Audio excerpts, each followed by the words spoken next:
Merci, Monsieur Lecoq. La parole est à Monsieur Mjid El Gharab, de Liberté et Territoires, pour 10 minutes maximum.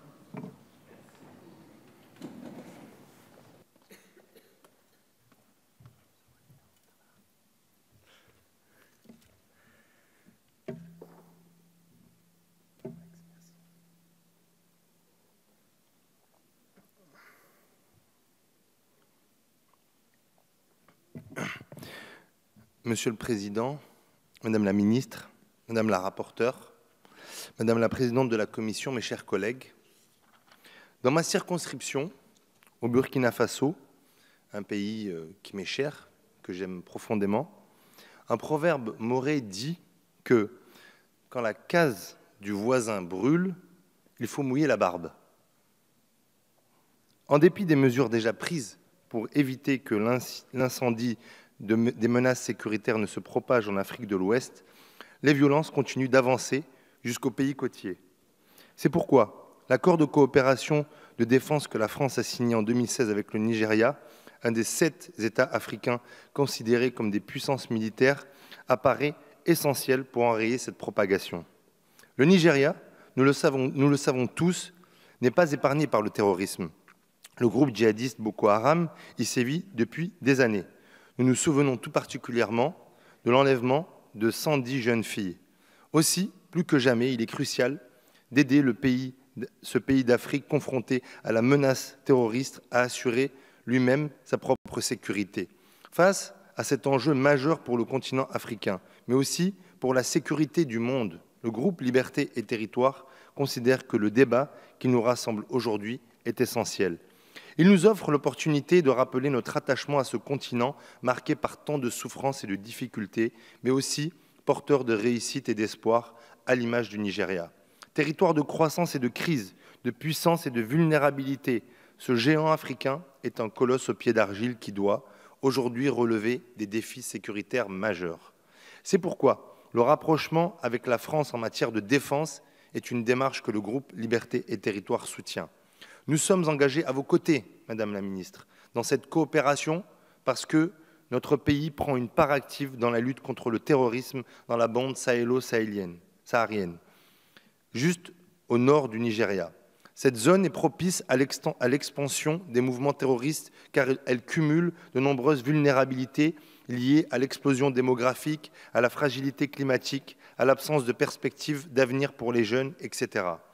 Si le nord du Nigeria connaît lui aussi ses fragilités de manière prégnante, le pays, dans son ensemble, est confronté à de nombreuses problématiques. Je pense tout particulièrement aux inégalités sociales et territoriales, aux rivalités ethnico-religieuses et à la violence. Ainsi, dans le centre du pays, le conflit qui sévit entre les éleveurs et les agriculteurs a fait plus de 1300 morts en un an.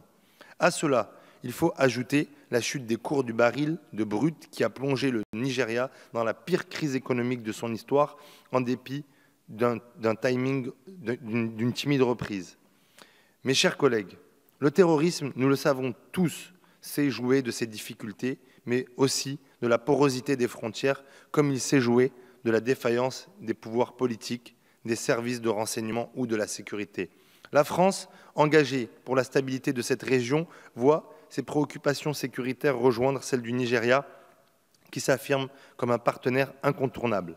À travers cet accord, notre pays pourra poursuivre et intensifier le rapprochement déjà engagé avec le Nigeria et ainsi procéder à des échanges de vues, de renseignements et de conseils. Il pourra partager son savoir par le biais de formations et d'exercices communs. Il sera en mesure de mener des actions de coopération portant sur des équipements militaires et de construire une véritable coopération en matière de sécurité et de sûreté maritime concernant le golfe de Guinée.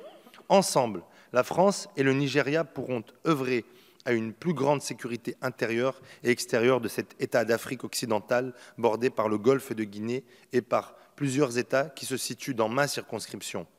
Je pense tout particulièrement au Niger, qui partage une frontière avec le Nigeria. Pour le groupe Liberté et Territoires, cet accord est nécessaire parce qu'il apportera une sécurité juridique à nos forces militaires dans la région et donnera un statut officiel au partenariat stratégique de la France avec le Nigeria. Mais au-delà de son intérêt juridique, cet accord a un intérêt politique non négligeable lié à l'influence de la France dans cette région du monde. Une influence qui peut aussi s'exercer par le biais des activités spatiales, un secteur qui intéresse tout particulièrement le Nigeria et dans lequel la France est très en pointe. Le Nigeria fait partie des États africains qui se sont engagés dans la course à l'espace. En 2011, il a mis en orbite le premier satellite conçu et réalisé entièrement par des Africains. Il ambitionne également d'envoyer un Nigérian dans l'espace d'ici 2030. Ces rêves de conquête spatiale deviennent une réalité que notre pays peut accompagner. Les technologies spatiales peuvent permettre, en effet, de relever les défis sécuritaires auxquels le Nigeria est confronté à travers la surveillance de ses frontières poreuses et des déplacements des groupes terroristes. Dans ce domaine, un partenariat plus étroit entre la France et le Nigeria peut être mutuellement bénéfique.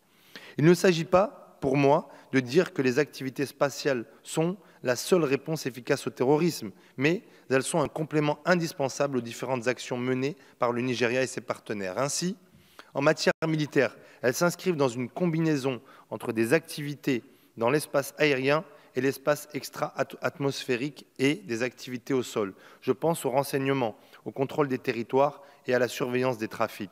C'est pourquoi je souhaite que cet accord soit la porte ouverte à une autre coopération en matière spatiale militaire avec le Nigeria. Mes chers collègues, la sécurité au Nigeria est un enjeu majeur pour ce pays, pour l'Afrique, mais aussi pour l'Europe et, par ricochet, pour la France. Je pense en particulier à l'immigration. L'insécurité est un des facteurs qui poussent des femmes et des hommes, des enfants africains, à aller chercher un avenir meilleur par-delà leurs frontières. Pour certains d'entre eux, cette quête s'arrête dans l'immensité du Sahara qui voit leur corps épuisé disparaître dans des tourbillons de sable. Pour d'autres, cette fuite vers l'espoir prend fin dans les eaux de la Méditerranée. Rares sont ceux qui trouvent leur Eldorado. Et force est de constater que plusieurs milliers d'Africains sont aujourd'hui enterrés en Méditerranée et que la Méditerranée est devenue un véritable cimetière. Soutenir la stabilité de la région face aux menaces terroristes, soutenir les pays africains dans leur volonté d'assurer leur propre sécurité, c'est aussi permettre un développement harmonieux de l'Afrique, permettre à la jeunesse africaine d'y construire son avenir. C'est aussi en cela que cette convention est importante et que nous la soutenons. Mes chers collègues, comme le disait Sénèque, il n'est pas de vent favorable pour celui qui ne sait pas où il va.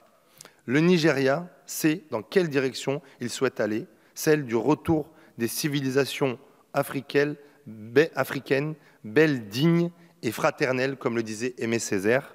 Le groupe Liberté et Territoire, profondément humaniste, souhaite que la France accompagne le Nigeria sur ce chemin qui s'annonce long et escarpé, mais porteur d'espérance. Merci. Merci, chers collègues.